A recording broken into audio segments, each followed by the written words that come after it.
Soy Colmillo Nocturno y les doy la bienvenida a la fábrica de relatos.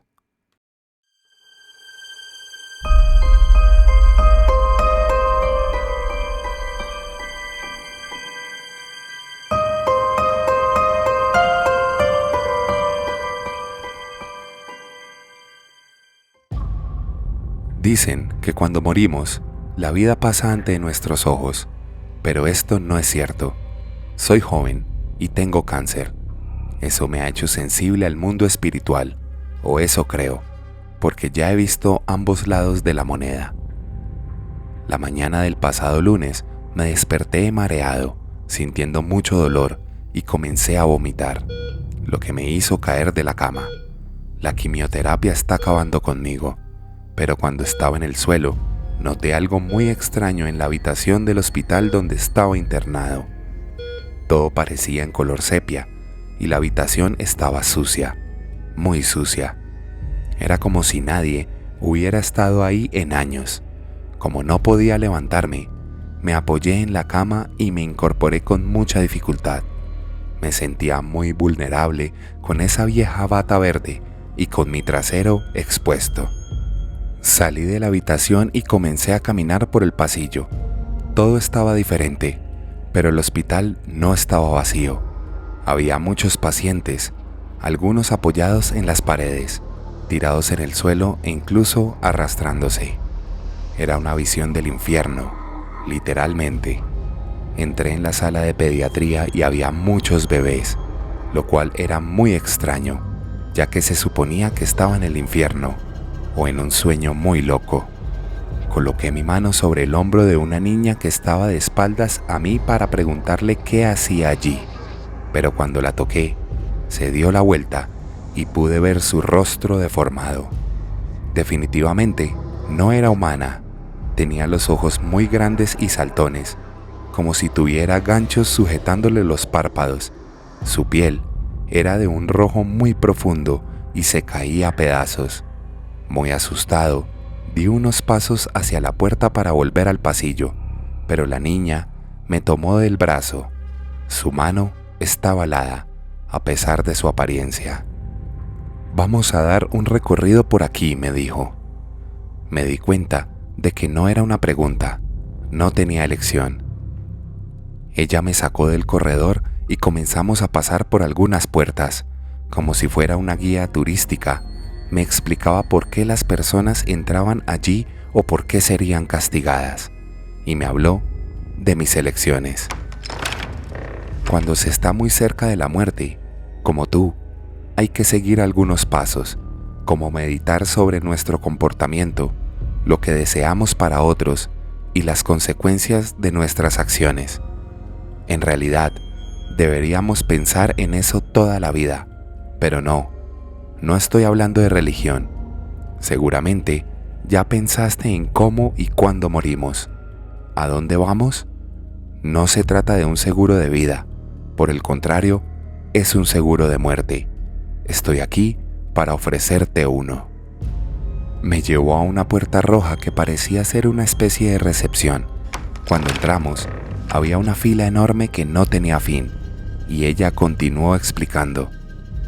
Estas personas, todas ellas, están en el purgatorio, que es justo donde estamos. Ellos están esperando para entrar en el cielo. El negocio arriba es muy burocrático. Todo abuso que tuviste durante la vida tiene que ser pagado después de morir. Por ejemplo, tú tienes cáncer de pulmón y fuiste tú mismo quien lo causó, no nosotros. Por eso, debes pagar. Y cuando digo pagar, quiero decir que tu alma se debe quedar en el infierno durante un tiempo. No pienses ni por un segundo que es algo bueno, mucho menos fácil. Aquí abajo, somos una sociedad cooperativa. Yo pago mis pecados que son leves, llevando a los turistas para que le den una ojeada a los contratos de la muerte. Otros que fueron mentirosos, abusivos y egoístas, tienen que pagar de una forma mucho más sádica. Ellos deben torturar a los pedófilos o asesinos, o serán torturados de la misma forma. Las personas con pecados capitales deben ser torturadas por los demonios la cantidad exacta de veces que cometieron cada pecado. Las prostitutas y los falsos sacerdotes son cocinados en un caldero de aceite y así sucesivamente. ¿Tienes alguna pregunta? Mis ojos casi se salían de sus órbitas. Estaba a punto de sufrir un ataque al corazón y apenas podía salir aire de mi boca. Ella continuó hablando sobre las personas hasta que dijo algo que llamó mi atención. ¿Te gustaría comprar un plan de muerte o prefieres esperar en la fila del purgatorio? Sin duda, tomaría un plan, pues según lo que me explicó, el tiempo que tenía que pagar en el purgatorio sería eterno, mientras que en el infierno, mi castigo iría en relación con mis pecados. Así que, como consideré que no había pecado mucho en vida, tal vez era mi mejor opción. Pero no fui tan estúpido como para aceptar sin antes leer los términos del contrato. Entonces ella comenzó a leer. Contrato 17. Seguro de muerte. Artículo 1. Como el fin justifica los medios, yo, Demian Orozco García, autorizo que mi alma permanezca en el infierno durante 5 días, que equivalen a 5 años terrestres. Durante mi estancia, tengo prohibido comer, beber, sentarme, respirar, dormir, hablar o quejarme de alguna manera, ni siquiera con el pensamiento. De hacerlo, mi penitencia se incrementará en 1 día. Artículo 2. Como forma de cooperativismo, debo torturar con objetos de madera a hombres que robaron o traicionaron a sus esposas. No debo matarlos, ni dejar que se maten por sí mismos, y mi única función será introducir pedazos de carbón encendido por sus orificios. No debo tener piedad, ni compasión, ni ayudarlos de forma alguna. Artículo 3. El paquete del seguro de muerte número 17 incluye permanencia durante el plazo previsto en el tercer círculo del infierno, en la sala B, no siendo necesario de ninguna forma que sea llevado a las salas inferiores. Artículo final. Yo, Demian Orozco García, soy responsable de mi entrada y salida del infierno, y por esa razón no debo interponer de ninguna manera queja alguna contra el ser del núcleo inferior, identificado únicamente como él, en caso de algún trastorno o complicación. Aceptando la señal que será situada en mi mano derecha, doy por cerrado el contrato. El asegurado debe cumplir su sentencia durante 5 días y cuando haya terminado, deberá ser inmediatamente transportado a las áreas superiores y encaminado al área de los recién encarnados. Su alma deberá ser inspeccionada en la puerta 17 por el general Gregorio Samuel, quien deberá averiguar si se encuentra desprovista de alguna parte o miembro. Si es el caso, deberá ser informado al Consejo Regional de las Almas en la puerta 17 para que la parte o el miembro sean restituidos. Cuando terminé de firmar el contrato, que me pareció algo razonable, sentí un dolor insoportable en mi mano derecha y noté una protuberancia creciente, roja y llena de pus. Miré a la mujer y me dijo: «Ten cuidado con eso». Ella me llevó hasta mi habitación y me dejó en la cama de la que me había caído. Luego me dijo que cerrara los ojos. Los cerré y después todo volvió a ser como antes, por lo menos el techo, que fue lo primero que vi cuando abrí los ojos. Sentí un dolor insoportable en mi mano y sabía que no había sido un sueño y que iba a morir pronto. Miré a la puerta para ver si mis padres habían vuelto y luego miré a mi izquierda. Me quedé en shock cuando vi a otra niña a mi lado. Era realmente hermosa, con ojos brillantes y azules y una cara angelical, pero parecía visiblemente asustada y sostuvo fuertemente mi mano. Entonces ella me dijo: «No firmaste nada, ¿verdad?». Yo, confundido, sin comprender cómo lo sabía, le pregunté: «¿Cómo lo sabes?». Sin aliento y asustada me respondió: «Soy tu ángel de la guarda, y mientras estabas dormido entré a ver lo que sucedía. Te escuché decir mientras dormías que aceptabas algo, y como no despertabas, entré en pánico. Bueno, había una niña como tú. Ella hizo un plan de muerte en el que me responsabilizaba por pasar 5 días en el infierno.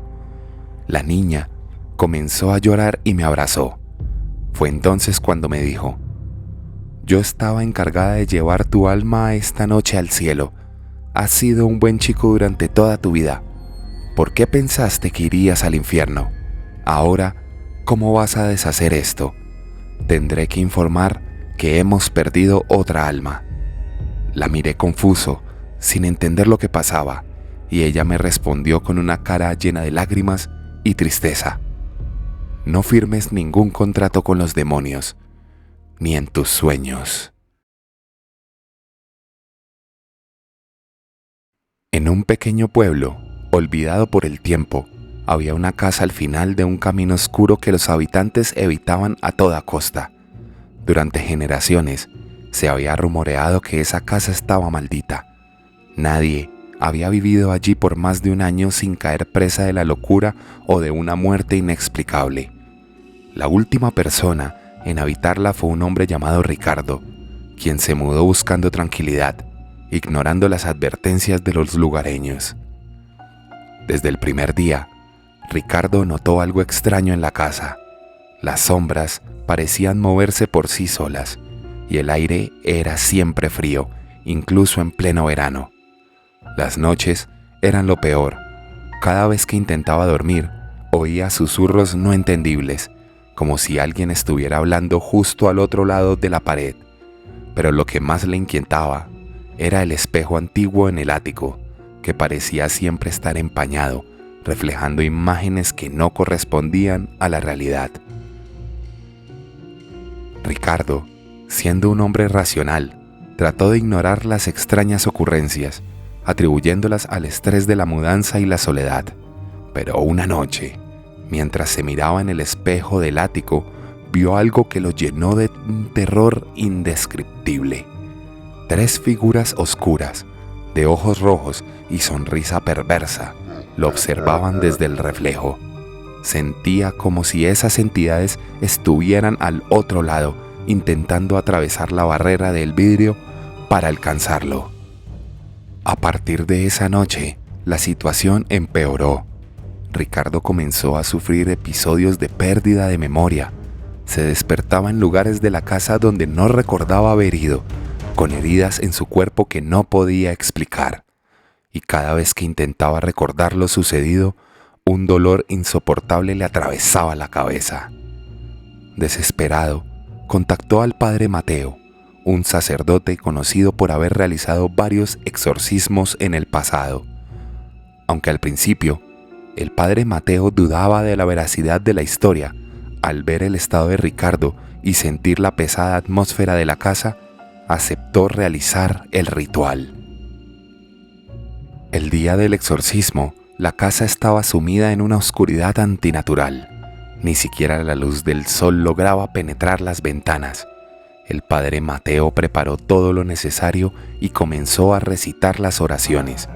Al principio, Ricardo pareció reaccionar bien, convulsionando ligeramente mientras el sacerdote pronunciaba las palabras sagradas. Pero entonces, algo cambió. Las luces comenzaron a parpadear y un viento gélido recorrió la casa, haciendo que las puertas y ventanas se cerraran de golpe.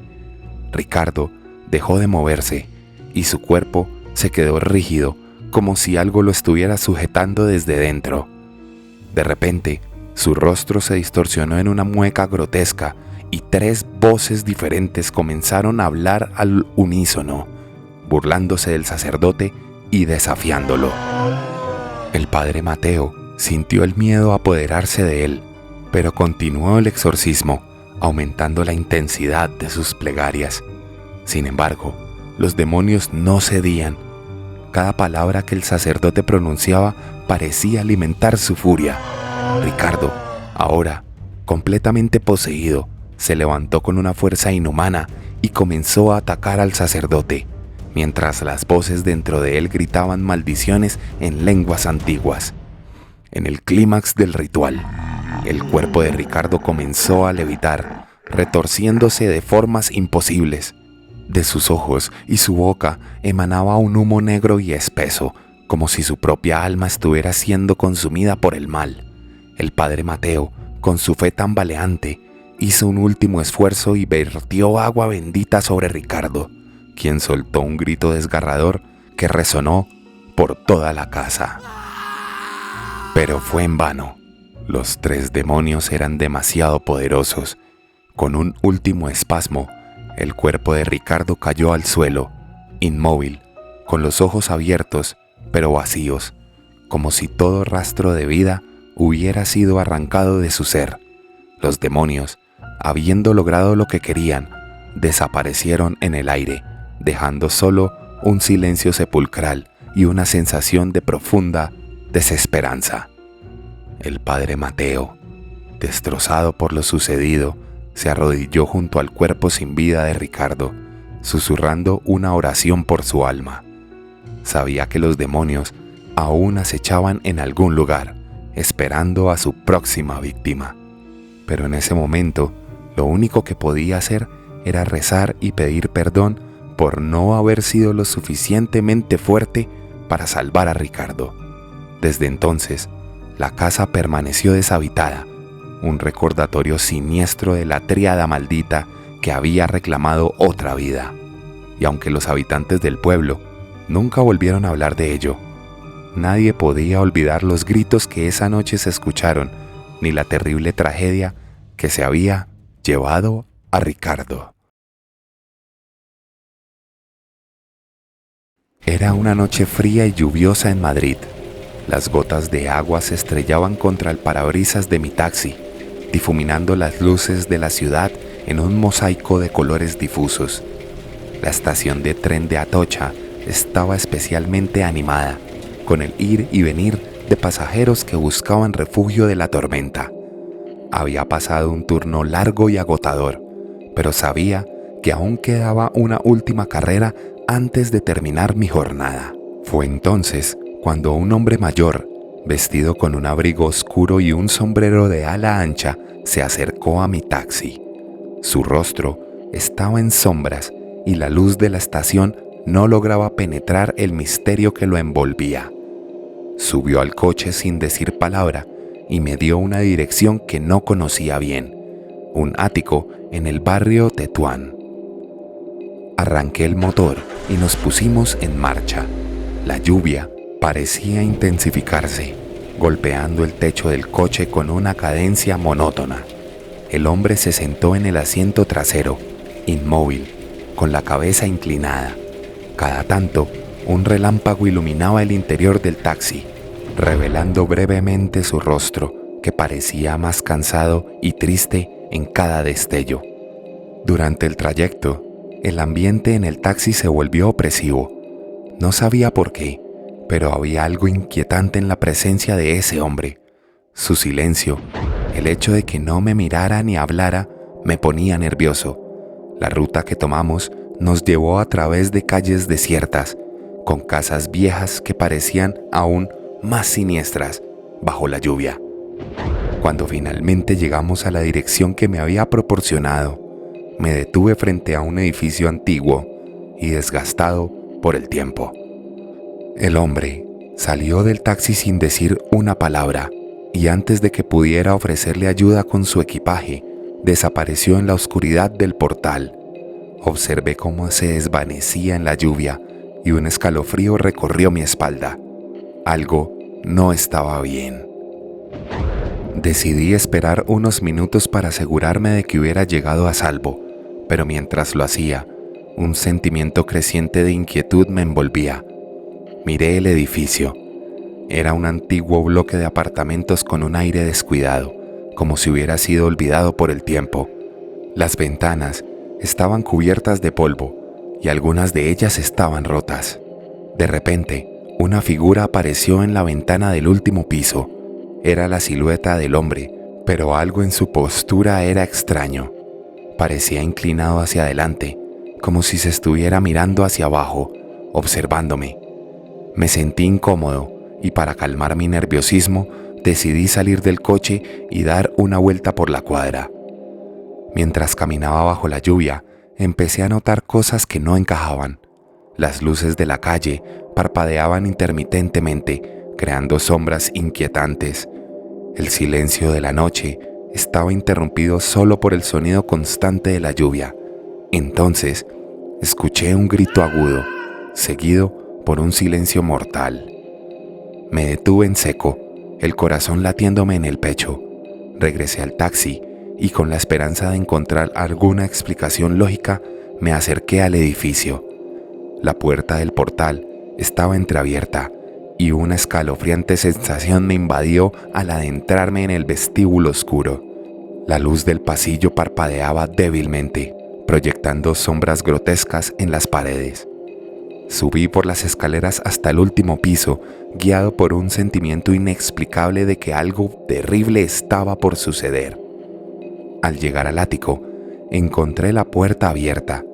La luz de la habitación era tenue y al cruzar el umbral me encontré con una escena que me heló la sangre. El hombre yacía en el suelo, inmóvil. Su rostro estaba distorsionado en una mueca de terror. Lo que más me perturbó fueron los detalles que rodeaban la escena. Las paredes estaban cubiertas de marcas y símbolos extraños, y había velas apagadas dispuestas en un círculo alrededor del cuerpo. Los objetos en la habitación estaban en completo desorden, como si una fuerza invisible hubiera arrasado con todo. Una sensación de desesperación y pánico me invadió. Decidí salir corriendo de allí y al darme vuelta para irme, noté que algo me hizo detenerme en seco. En la pared, con una tiza blanca, había escrito un mensaje: el ciclo se repite. No entendía el significado, pero sabía que debía irme lo más rápido posible. Regresé al taxi y conduje de vuelta a la estación de Atocha con el corazón en un puño, sin atreverme a mirar atrás. La lluvia había cesado, pero el sentimiento de terror permaneció conmigo durante el resto de la noche. A la mañana siguiente, informé a la policía sobre el incidente, pero cuando llegaron al edificio, no encontraron nada. La habitación estaba vacía, sin rastro del hombre ni de los símbolos en las paredes. No había señales de la horrible escena que había presenciado. Nunca volví a trabajar en esa área ni a recoger pasajeros en condiciones similares. A veces, cuando la lluvia golpea el parabrisas de mi taxi, me pregunto qué ocurrió aquella noche y por qué me tocó ser el testigo de algo tan macabro e inexplicable. Lo único que sé es que, desde aquel viaje, nunca he vuelto a sentirme completamente seguro en la oscuridad. Mis queridos oyentes, espero que hayan disfrutado estos relatos de terror y paranormales. Si te gustó el video, por favor no olvides dejar un pulgar arriba y suscribirte al canal. Esto me ayuda mucho para seguir trayendo contenido de este tipo. Recuerda que si quieres que narre una de tus historias, puedes escribirme al correo lafabricaderelatos49@gmail.com. Con mucho gusto, los publicaremos aquí en el canal. No siendo más por el momento, me despido. Buenas noches.